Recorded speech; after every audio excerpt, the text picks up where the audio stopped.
Okay mga kapatid, manonood na naman po tayo ng balita galing sa Pinas News Insider na may title, Paktay na. Kong Herrera, sinampula na natameme si Luisito.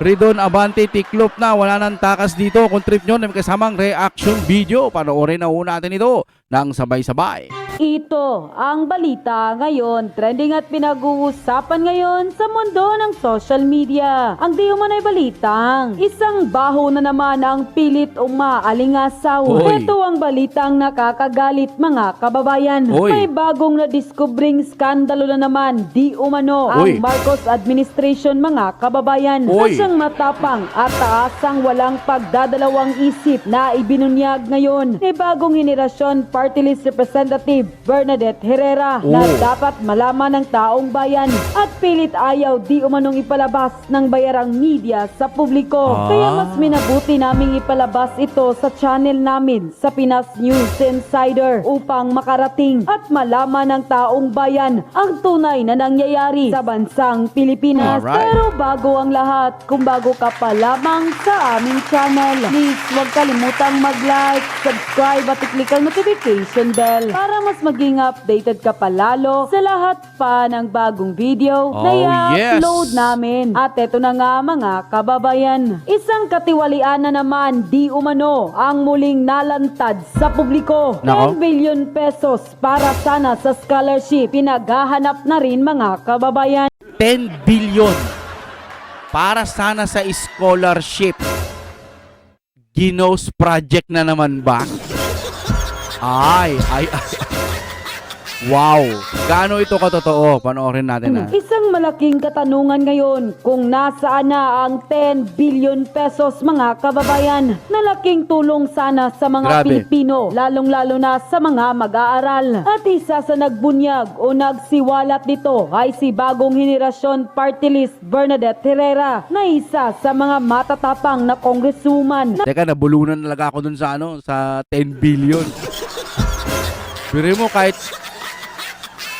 scholar, magagamit na nga lang ng mga estudyante na nakawin pa. No, sana walang ganito, sana hindi totoo. Pero tingnan natin. Kahit kailan, hindi iniwan at tinalikuran ang mga Duterte dahil lumalaban ito para sa tama't katotohanan at para sa taong bayan. Hindi Nice. lamang ang 10 billion pesos ang matapang na isiniwalat ni Congressman Bernadette Herrera. Marami pa siyang isiniwalat sa video na ito na Ngayon dapat kung may ituturo to, dapat managot, no? dapat niyong malaman. Kaya't mas mabuting panoorin at alamin natin kung ano ang mga ito. Ayon pa sa kanyang post online mula sa kanyang official Facebook page. Nakangiti po ako pero nakakapanghina. May 10 bilyon ng pondo pero walang scholarship para sa mga solo parents at anak nila. Nangako na ang CHED. Bantayan natin, singilin natin para sa kinabukasan ng bawat pamilya. Ano ba yung mga hinayupak na mga gutom, mga buwakaw, mga buaya na yan na walang kabusugan? Bilyon. Tapos panay bintang sa Duterte ng milyon na napatunayan na wala namang kasalanan. Sinabi na ng COA. Ngayon, eto mga bilyon ang naririnig natin, kaliwat kanang mga balitang pang-aakusa at tinuturo nila na may sapat na mga ebidensya. Pero ayaw po nilang ipatawag sa Senado. Yun ho ang nakaka-bullshit doon. Diba? Tapos makikita mo anong inihiring si BP Sara lagi. Walang sapat na ebidensya. Ito, sigurado naman tayong may ebidensya. Narito ang full video at ang nakakagulat na revelasyon ni bagong henerasyon party list Bernadette Herrera na sa kabila ng bilyong-bilyong korupsyon sa flood control, tila isang katiwalian na naman Grabe. ang muling nabunyag sa publiko na nagkakahalaga ng 10 bilyong piso. Kaya't dapat malaman ito ng taong bayan, lalong-lalo na ang mga nagpapakahirap para lamang makabayad ng buwis sa pamahalaan. Narito't panoorin ang full video. Nasa batas, 3 years na yung solo parent law. Pero hindi sila nakakapagbigay ng scholarship sa mga solo parents at anak ng solo parents. What the fuck? 3 years na. 3 years na rin si Bebe Yem, di ba? Solo parent. Yung anak, scholar, may ganun pala. Pero, anyari? Isa lang ito sa katiwalian, isa lang ito sa mga ahensya na nanakawan bukod po sa flood control. Ha! Hindi lang ho flood control ang dapat nating bantayan. Nagkataon lang na naka-highlights yung flood control pero sa tingin ko, marami pang mga ahensya dito sa gobyerno ang mga nananakawan tayo. Sayang yan, no? Ilang bata, ilang estudyante ang matutulungan ng scholar. Gravity. Yun pala, may 10 billion! May 10 billion! Hello po, mga ka-BH. Nakangiti po ako pero kahapon nanghina po ako dahil for the first time kong nakita na may 10 billion earmarked revenue pala ang CHED para sa scholarships. O, kasalanan na naman ni Bibi Sara. Yun na naman ang ibabagsak nila dyan. Kasi parang tunog DepEd eh. No? Baka po pero nako, bantayan nyo yan mga kapatid. Walang ibang gagawin yan kundi baka isisi na naman ha. Alam nyo naman itong gobyerno nito, anong ginawa, sisi sa Duterte. Ang sakit-sakit po ng loob ko dahil nasa batas 3 years na yung solo parent law. Pero hindi sila nakakapagbigay ng scholarship sa mga solo parents at anak ng solo parents. Yun pala, may 10 billion.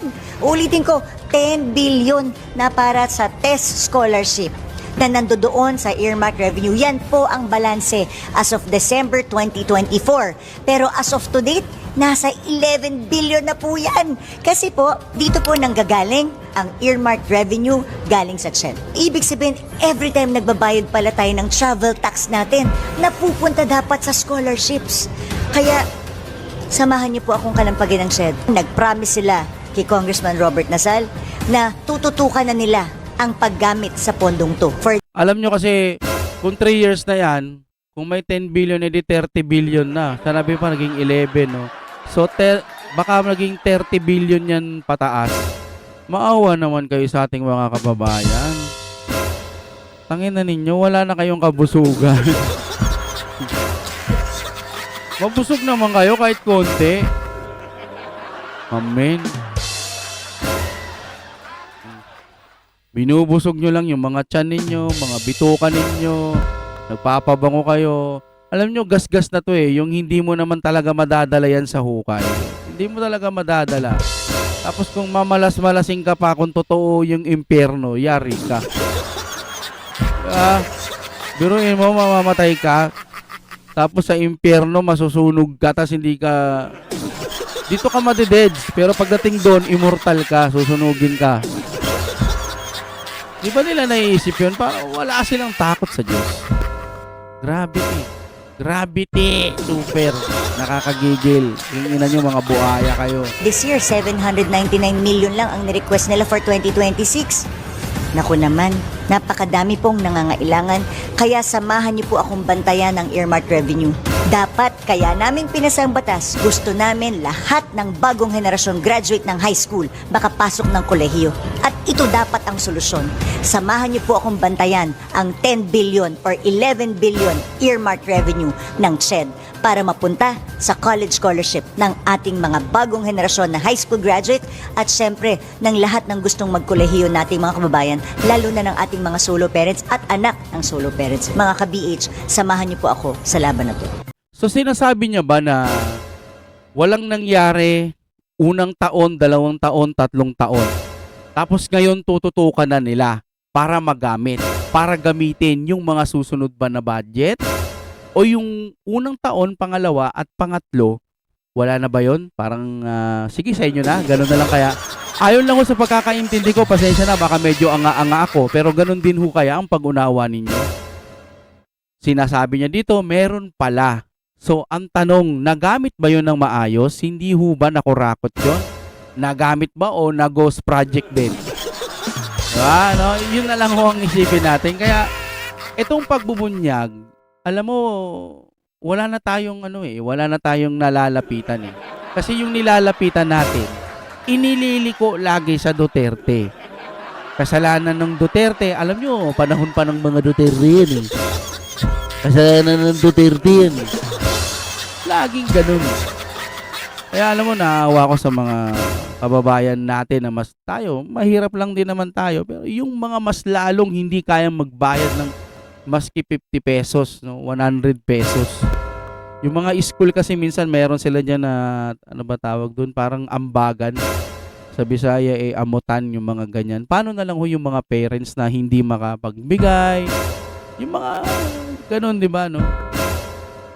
Sayang sila yung dapat tinututukan, kinakamusta dapat yung mga, wala, hindi masisipag yung mga, ano natin mga, ano bang tawag dyan? Mga naka-assign para sa mga estudyante ho. Sana, halimbawa, yung si teacher, may nakikita siya mga ganyang estudyante, saan ba siya pwedeng lumapit? Sa DepEd or sa mga, basta kung anumang sangay ng gobyerno yan, may estudyante ako doon, mga 5, ganito yung kanilang kalagayan, pwede po ba nating matulungan?